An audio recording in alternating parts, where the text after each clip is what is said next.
Hello, Professor Geoff Morgan. Hello to you. Hi, we just watched your conversation with our digital minister Tang Feng, and it's amazing. But however, because of the technical issue, we lost some of the soundtrack. So we would really love to hear your speech right now. Okay, well, shall I just 这要看你啊。 shall I just start, or is anything more to be said before? Yes, we can start right now. And right now, I'm collecting questions from the Slido. So I will be giving you questions after I select some questions from the platform. Okay, well, it's very, very good to be with you from Europe, which is having a bad week this week. So we have our COVID numbers going up, new restrictions in London, in France, in Spain. This is not a good time. What I will talk about briefly is maybe a few things which we have been doing in response to the crisis, but also in the last few years, which may be of interest to you and relevant to what you're doing in Taiwan.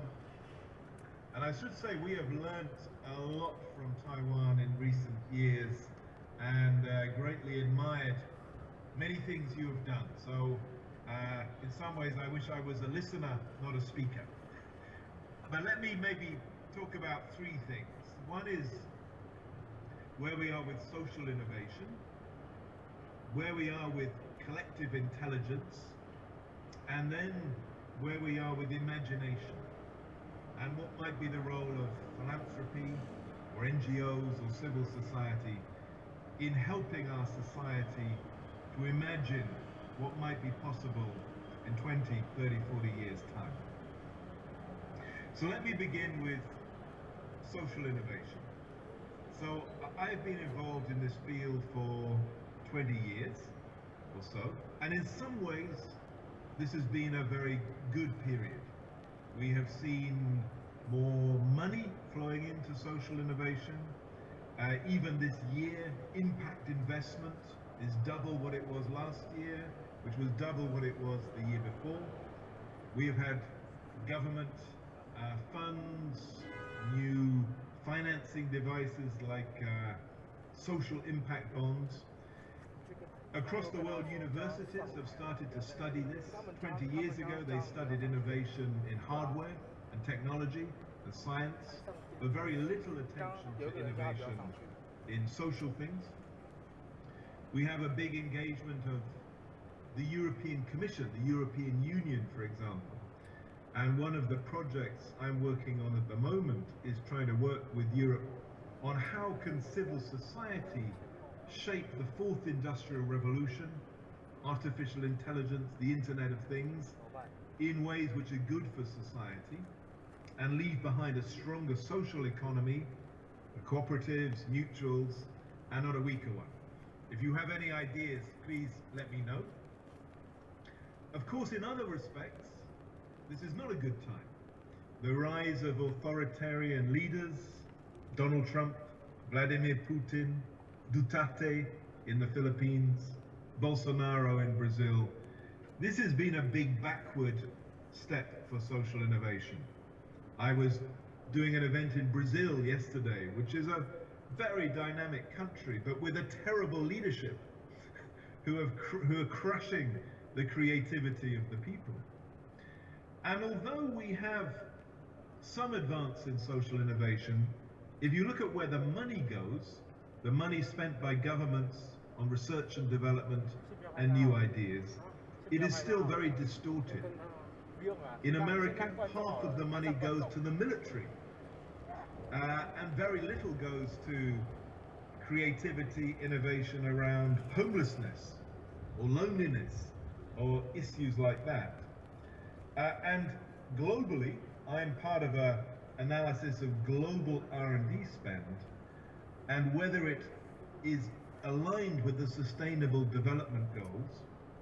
And the message is very little of it is. Very little of that money is going to the needs of children, or malnutrition, or poor education. It's big business, big technology, the military, espionage are dominating.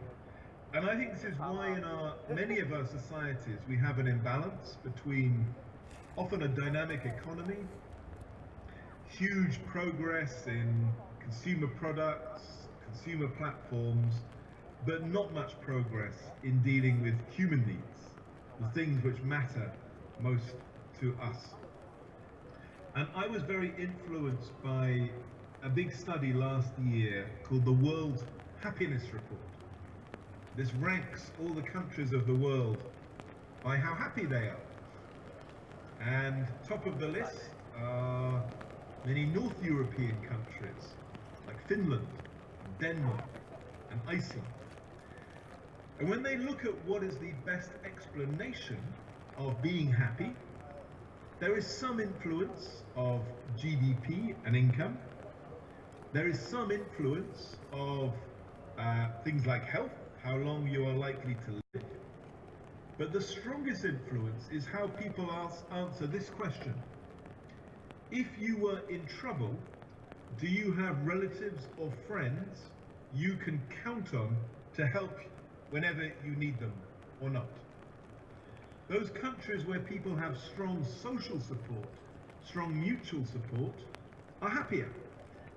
Those which are more fragmented and isolated are less happy. And yet almost none of the innovation and R&D is focused on this foundation of human happiness, which is social mutual support. We have ever more hardware, smartphones, Internet of Things, but we have often forgotten the human things which actually make us happy. So I'll just mention a few things which have been happening in social innovation which may be useful or relevant to you. So one is, we've seen a very strong global trend of civil society having to become more involved in politics, as has been happening, I think, in Taiwan. And the same is true in many, many parts of the world, that you can no longer separate civic action from political action, whether in Russia or Brazil or Turkey or elsewhere.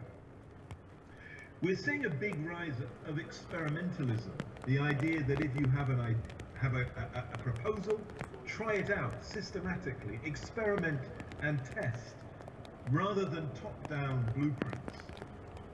So governments are supporting this in countries like Finland and Canada, testing ideas like universal basic incomes. If you're interested, earlier this year, Nesta, the organization I used to run, we did a big survey of methods of experiment around the world, and we also ran various labs doing quite large-scale experiments in many fields. And I think this is a good shift in how governments work. It is about being humble about what might be effective before you try things out. We've also been experimenting with money. How can government support NGOs? How can they use grants, loans, equity, convertible grants, crowdfunding, social impact bonds, many, many different tools.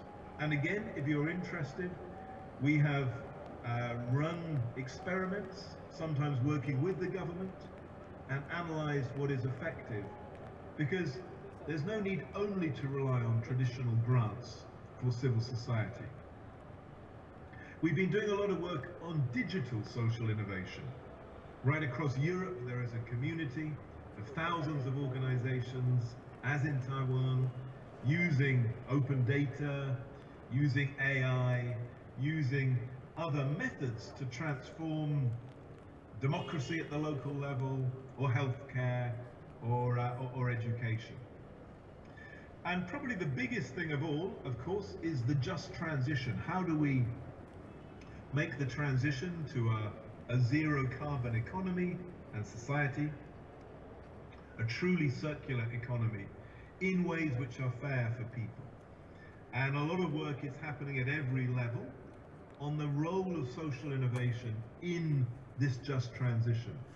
How do communities work together to cut food waste, to move to cooperative ownership of energy systems?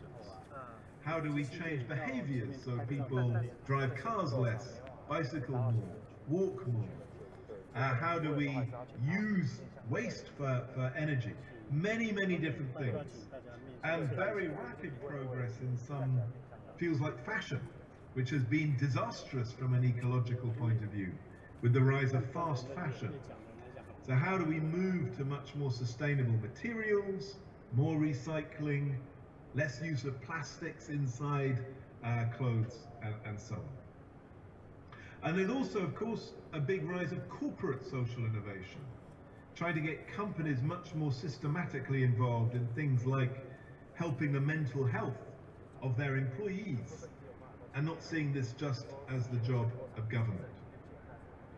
And looking to the future, for me, the really exciting prospect for civil society is that all over the world we have long-term trends of reducing working hours, 200 years trends, and in some countries like the Netherlands, average working hours are now 29 hours a week.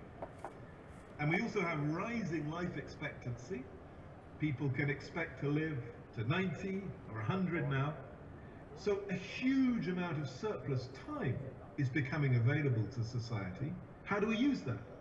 How do we use that to strengthen our communities, for the arts, for a richer, happier life? This is, to me, a great possibility of the future. And one final one on social innovation. Last year at Nesta, I commissioned a global study on philanthropy and what foundations were doing and how foundations were changing their methods. It's called Foundation Horizon Scan, if you want to look for it. And we were trying to see how foundations around the world were responding to data, how they were empowering beneficiaries and becoming better at understanding the needs of the poor and the marginalized, how they were trying to align their investment with social goals, and many, many other things. So hopefully this is of interest. The second theme I want to talk about is close to my heart, which is collective intelligence, which I know you talk about a lot in Taiwan. And your minister, Audrey Tang, is a great global champion of collective intelligence. A few years ago, I wrote a book on this and created a center at Nesta called the Center for Collective Intelligence Design. And we've been trying to find ways of applying collective intelligence thinking to problem solving, to politics, to government, and working with the United Nations to the Sustainable Development Goals. And in a way, this is very simple. How do you help a society see its problems, its issues in real time? It could be the quality of the air. It could be the state of the trees. It could be levels of unemployment or health. And so some of this is about observation, but often using citizen observation as well as government observation in new ways. And we have mapped many examples around the world of this. Another aspect is opening up the seeking of solutions. So it's not just people from big government, big business, top universities who come up with the ideas. Every task can be turned inside out, so anyone can come up with ideas if they are good. And let me just give you two very different examples of this. One is from East Africa, where an organization called We Farm links millions of farmers. If a farmer has a problem, they can SMS the problem to We Farm, and then using artificial intelligence, it will find someone who has a solution, and then it will send the solution back to the farmer. So it is turning millions of farmers into a collective brain, which can generate and share solutions very, very fast. For me, this is exciting. A very different example is NASA in America, the space agency, which used to be all about men in white coats sending rockets to the moon. But now they've turned themselves inside out to seek solutions from any sources, whether they are designing a spacesuit or designing software for a rocket. They often provide rewards that anyone can seek for. And in business, this is quite widespread. Companies like Lego have used thousands of their consumers to help them create new products. And I think this is a complete transformation of mindset from believing that all ideas and knowledge come from the top down in a hierarchy to seeing the collective intelligence of the world as there to be used and mobilized.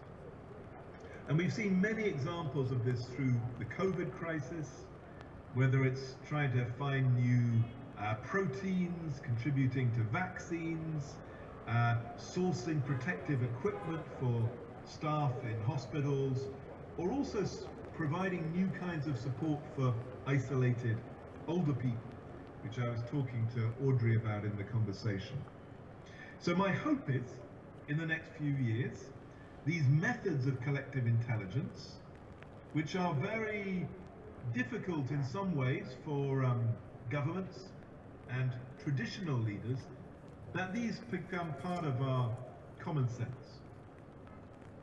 But let me thirdly turn to a more difficult, more challenging question, which I have been trying to work on this year a lot.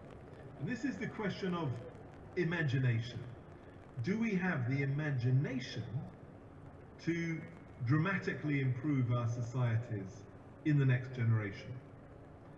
So the prompt for me was talking to young activists involved in the climate change campaigns, and in particular the Friday school strikes, which Greta Thunberg started in Sweden and then spread all over the world. And I was very struck how many of those activists were very pessimistic about the world and not very optimistic about any possibility that society could be better, that there could be a better way of running health or welfare or democracy. And I think they were reflecting something much bigger that's happened in the last 50 years. We have become very focused on ecological disaster, the threats of climate change. We see the fires in California and Australia, all over the world.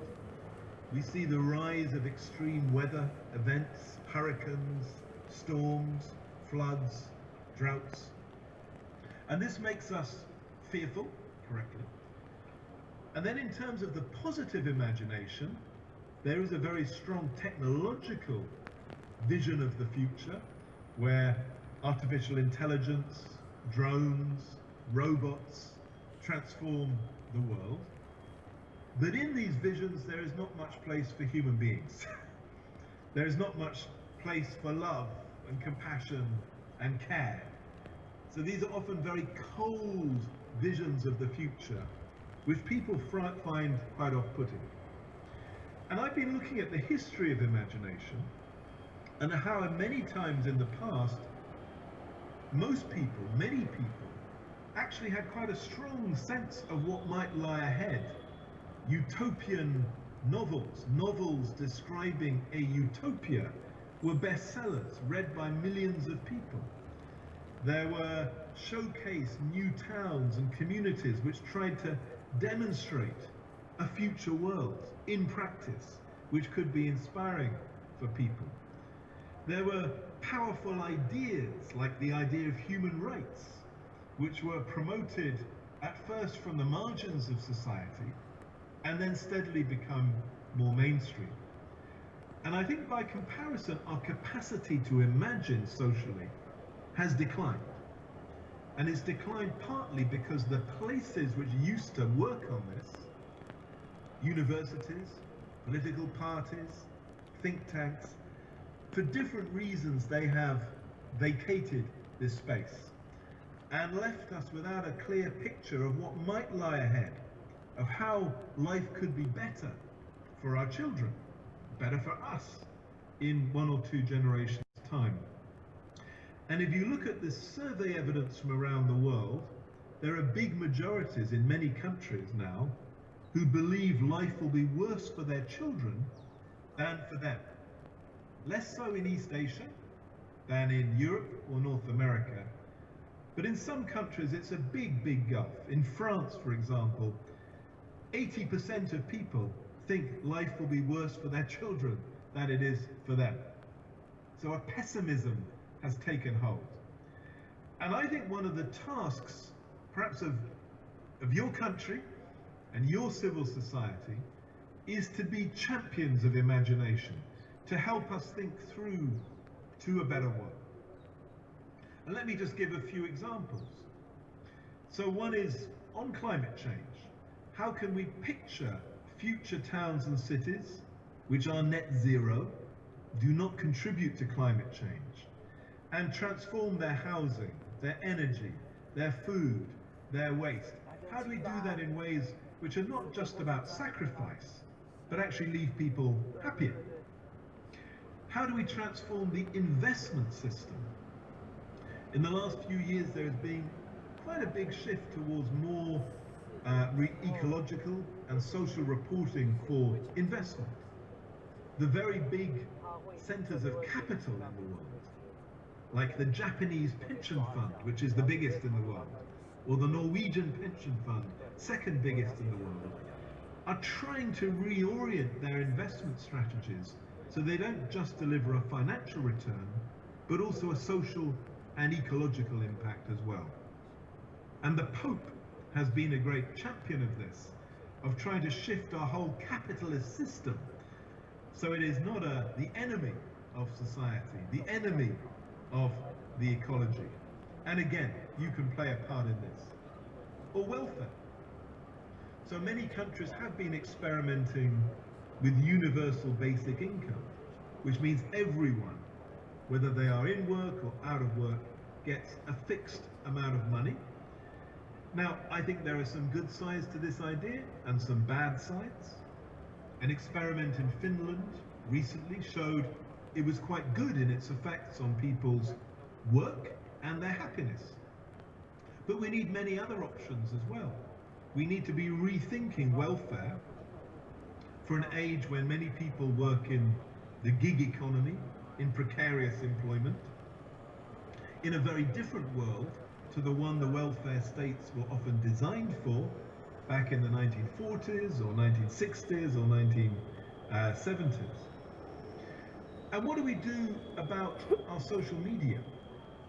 So in the last few years, our lives have been transformed by Weibo, Facebook, or Twitter, but often they have spread lies and untruths. So can we imagine transforming our social media so there is much more power for truth against lies? What if we had laws which made it illegal to knowingly share lies on media or social media? This would transform our environment and make it much harder for countries like Russia to intervene in elections, or China to intervene in your elections, which is happening all the time at the moment. We have an extraordinary example of this just this morning in the news here in the UK, which is Russian disinformation campaign is trying to persuade people that any vaccine against COVID will involve monkey DNA and might turn you into a monkey. Now this is crazy, it's a complete lie, but it is trying to confuse people, trying to destroy their trust in the science and the vaccine solely to destabilize our society. And what about education? I know there is a lot of educational innovation in Taiwan. For me, one of the great questions of the next 10 or 20 years is that we know that in the future we will need in our jobs and our skills much more capability to think critically, to solve problems, to be creative, to work in teams. And yet most of our schools are still organized in a very old-fashioned way where learning is individual, It's mainly about the transfer of knowledge. It's very much about testing. It's not in the real world.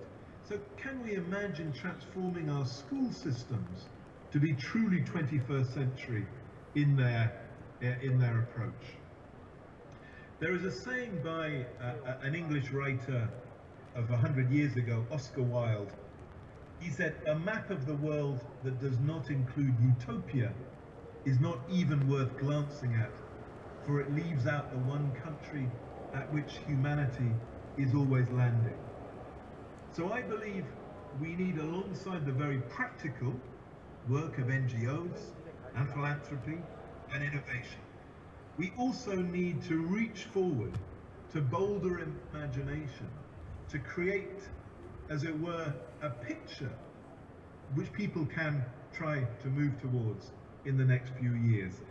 And our problem is, if we allow pessimism and fatalism to take hold, that tends in the long run to push us towards a dark politics, an authoritarian politics, towards the return of nationalism and anachronistic views.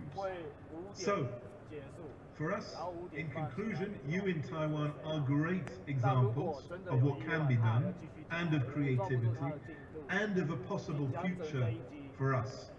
So I wish you all power in maintaining that energy with your amazing ministers as well, and hopefully next year Europe will be in a less unhappy place than it is right now. Thank you. 谢谢 Dr. George Morgan。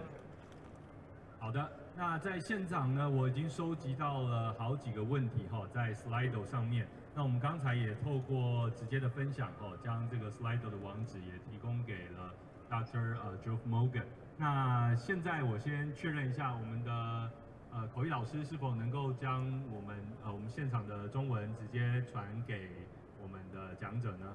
英文是没有问题的吗？哦 ，OK， 好。那我也确认一下，Dr. George Morgan 现在从口译那边听进来的声音是清楚的吗？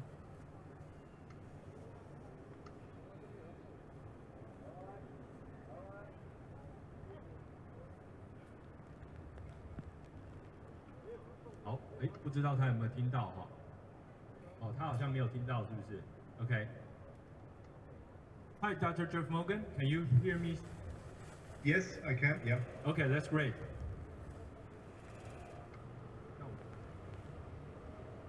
Okay, I have several questions here, and maybe you can also see from the Slido URL.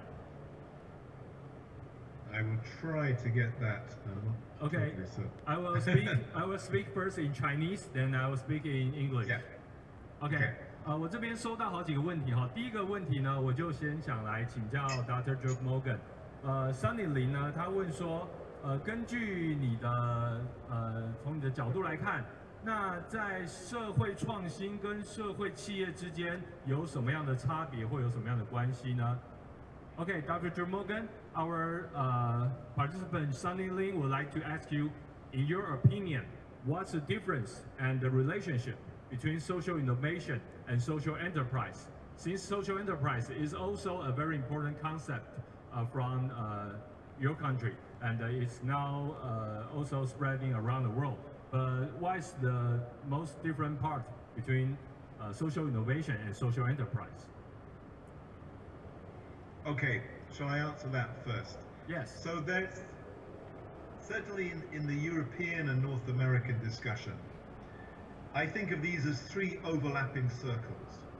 There is a world of social enterprise, which means an organizational form, which could be a mutual, a cooperative, a social venture, and we created a new legal status for social enterprises called community interest companies, so they could take equity.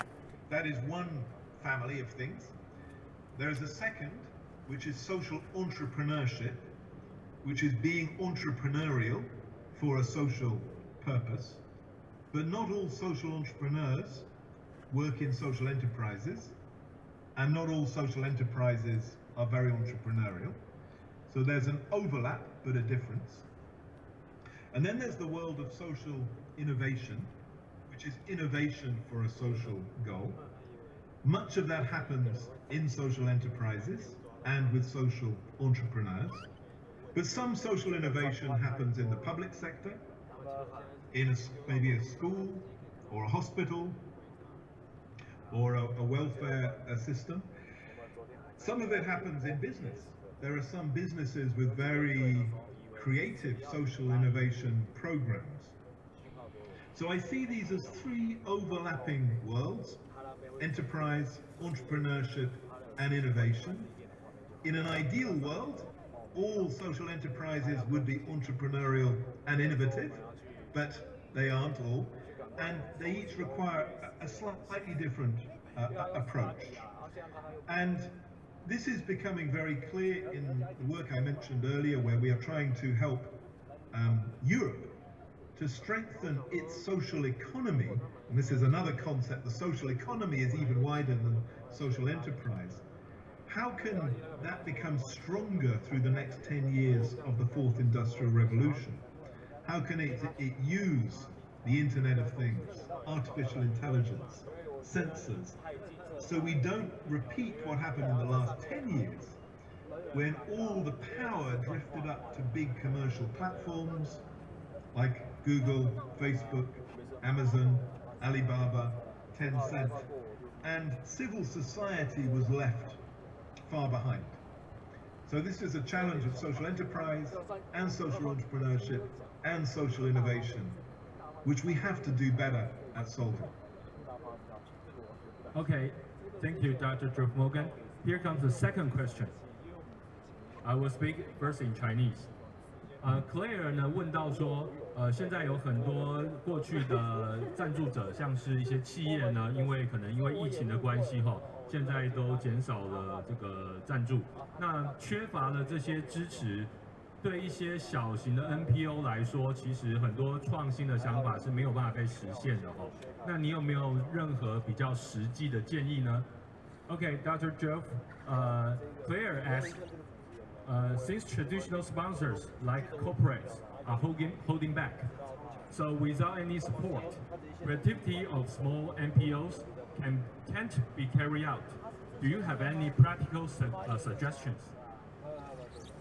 Yes, so several countries are trying to find a new way to create alliances between big companies, corporates, and civil society and government.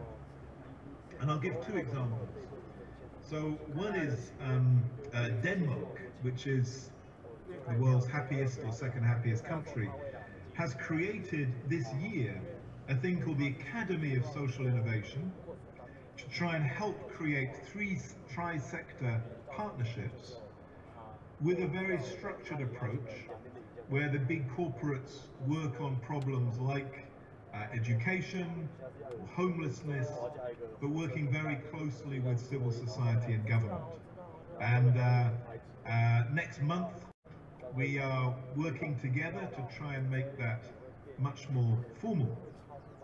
Here in the UK, we had an interesting experiment in the last 2 years, working with, again, the national government, a group of the biggest companies in the country, and civil society and foundations. And this was called the Inclusive Economy Partnership. And the idea was to take problems like financial inclusion, the fact that many poor people did not have good access to banking and loans and microcredit, and issues like mental health at work. And the idea was you would, through this partnership, find out what government could do differently in terms of new policies, what the corporates could do in terms of their own resources as employers, as investors, providing services, but it also created a fund which financed promising social innovations, often from very small NGOs, and helped them to become bigger. And even though Britain was going through quite a bad period with Brexit and so on, I think most people thought this program went pretty well.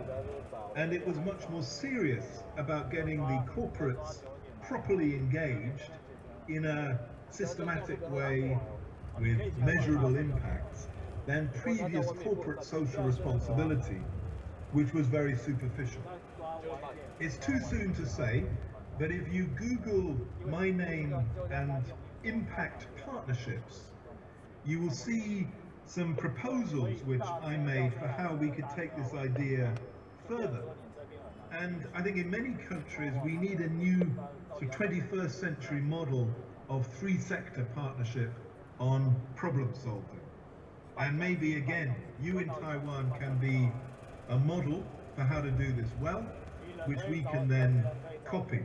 But a crucial part of this inclusive economy partnership, was not just the top-down power of government and big corporates, but also funding bottom-up grassroots creativity in quite a large scale.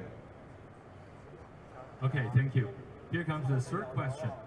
It's from participant Candice. First I'll speak in Mandarin. Candice 问呢，关于你有没有任何好的经验，如何来从一个有生产性的一个会议当中呢，产生出一些创新的想法或是点子，然后从所有的参加者之间，然后可以把这些有创造性的点子拿来付诸实现。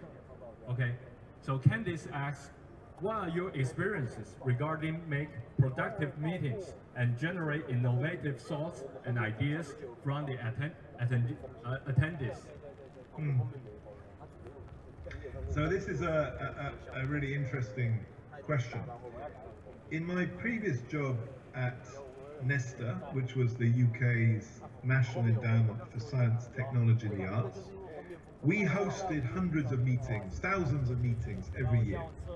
Some were meetings of 10 people, some 100 people, some festivals with thousands of people. And about 5 years ago, I started to become worried that we didn't know why we used different methods for different kinds of meeting. So I went around asking lots of people for what they thought about what model of meeting was good. And I found very few organizations could give a good answer.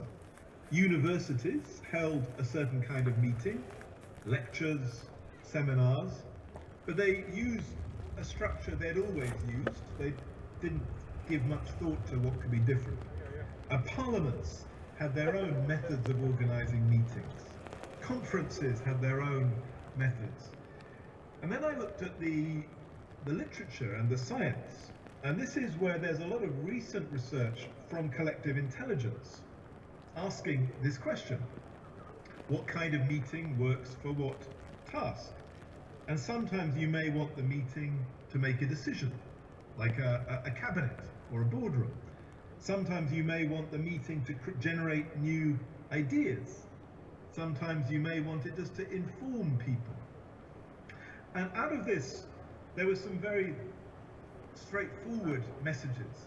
So, for example, from the research on collective intelligence, showed that the ability of the group to creatively solve problems depended a lot on how many women were in the meeting, whether everyone had a chance to speak, and also, as it were, the empathy, the emotional openness of the people taking part. And so I looked at lots of different ways of organizing meetings. How could you, for example, stop the most powerful people or high status people from dominating the meeting? Or how could you ensure the extroverts who love talking, maybe like me, didn't take up all the time, and the introverts were very quiet? And I published a report on some of these findings on how you could and should design meetings. There's also a version of it on how to design meetings on Zoom. But I still find the great majority of meetings organized in universities, by NGOs, by businesses, by politics, haven't really thought about what method they use to achieve a different result. So again, this is one of the reasons why things like V-Taiwan, things you're doing in your country are so interesting, because they are trying, from our point of view, they are trying to be intelligent about things like meeting designs and processes. Whereas in, I think, the US or Europe, often the same methods are used every decade, even when it's clear they don't work very well. So I would love to hear your answer to your own question. Perhaps not now, but at some point. Okay, maybe later. Yeah. Okay, because of the time, we have to ask the final question from our audience. OK， 最后一个问题来自这个沈，他问说，在你的关于社会创新的书当中呢，你有提到有好的社会创新跟糟糕的创新吼，而且集体是集体智慧，有时候也会引导向好的结果或是糟糕的结果。那可不可以给我们现场一些年轻的社会创新或者工作者或是社会企业的参与者一些简单的方法学，来帮助我们去衡量这些创新设计的影响，然后哪样的创新呢才会是引导向好的结果？ Okay, the question is from Shen. He asked about, in your social innovation book, you mentioned about good and bad innovation. Even collective intelligence can also sometimes lead to good or bad innovation as well. So can you give our young social entrepreneurs and social workers some simple methodology that helps them to measure such impact when they design their product or services for social good? Yes. So I think it's very important to recognize that innovation isn't always good.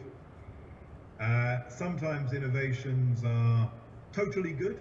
So a successful vaccine for COVID is probably unambiguously good. Sometimes innovations are unambiguously bad, like concentration camps or new weapons which kill lots of people. And some innovations are in between. They do some good and some bad. So Facebook, for example, has done some good things for the world and has clearly done some bad things. So I think a starting point is to be clear about this, and certainly in any funding of innovation and any public funding of innovation, to try and test out impact. So one of the chapters in my book on social innovation tries to set out a methodology. How might you measure the different kinds of impact, social, environmental, economic, of an innovation? And probably most importantly, how do you use experiment to find out what the unexpected effects of an innovation are? Because it's very hard to know in advance all the impacts an innovation might have. Again, the internet is a really good example. Huge innovation, hugely creative, but very few people predicted some of its bad effects on democracy, on misinformation, on social isolation, on promoting obsessive behaviors amongst us. So experiment if you can. And as a funder, when I was at Nesta, we would always try to ensure that any project we funded would try to measure its impacts, would in a way keep looping round to say what does it want to achieve, and then look at whether it is achieving that goal, but also whether some other effect is being achieved. And it may be another good effect which you haven't predicted, or it may be something harmful. And I think this is just about being aware. And it's very important because many of the most powerful players in the innovation world are not very aware. A lot of the R&D funding in governments thinks all new innovation must be good. The venture capitalists in California often assumed anything was good so long as they got a financial return. And we have to be more intelligent than that, and more thoughtful and more reflective, because good innovation is the fuel of human progress. It's the most important thing we have in a way. The only way of surviving this century is if we have more good innovation. But it is therefore a responsibility on all of us to make sure that the bad innovations are stopped or blocked or changed before they do too much harm. So I hope that answers your question a little bit. Thank you。所以或许呢，我们在不管的什么样的组织或创新之间呢，要有一个特殊的设计、特殊的角色，能够特别敏锐的去察觉，当我们的创新是否创造了某些伤害，然后我们能够借由这样子一个敏锐度，去让我们的创新导向比较正确的方向。So I think I just said maybe we should have some character or a role in our organization or in our innovation works that someone to be responsible for measuring the impact, whether it's good or bad, to make sure that in the R&D process, someone, at least someone, is aware. Absolutely, yeah, I would encourage that.